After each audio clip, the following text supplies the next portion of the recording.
बिस्मिल्लाहिर्रहमानिर्रहीम। अस्सलामु अलैकुम। माशाल्लाह आपके तामुन और दुआओं से हर रोज़ मैं आपके साथ कोई ना कोई रेसिपी शेयर करती हूँ। आज जो मैं आपके साथ रेसिपी शेयर करने जा रही हूँ वो है रायता। रायता गर्मी के मौसम में बहुत पसंद किया जाता है। मैं आपको बताती हूँ रायता बनाने का असल और आसान तरीका। तो इसके लिए 1 से 2 प्याले दही लें और दही में जो फुटकी है इसको अच्छी तरह फेंट कर मिक्स कर लें।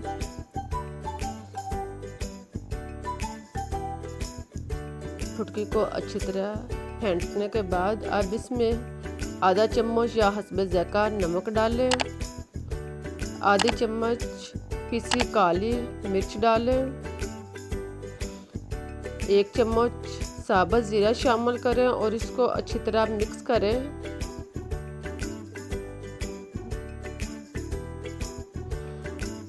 अब इसमें 1 अदद छोटा दरमियाने साइज का बारीक कटा हुआ प्याज शामिल करें, टमाटर 1 छोटा साइज का शामिल करें, हरी मिर्च 2 से 3 अदद बारीक कटी हुई शामिल करें, खीरा 2 से 3 चम्मच बारीक कटा हुआ इसका छिलका उतार कर बारीक काट लें और शामिल करें। बंद गोभी 3 से 4 चम्मच कटी हुई शामिल करें, हरा धनिया 2 से 3 चम्मच कटा हुआ शामिल करें और इसको अच्छी तरह मिक्स करें।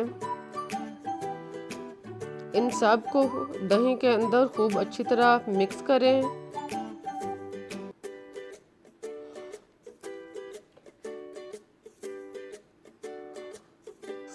सबको अच्छी तरह मिक्स करने के बाद अब इसको एक बाउल में डालें और इसको खाने के लिए पेश करें।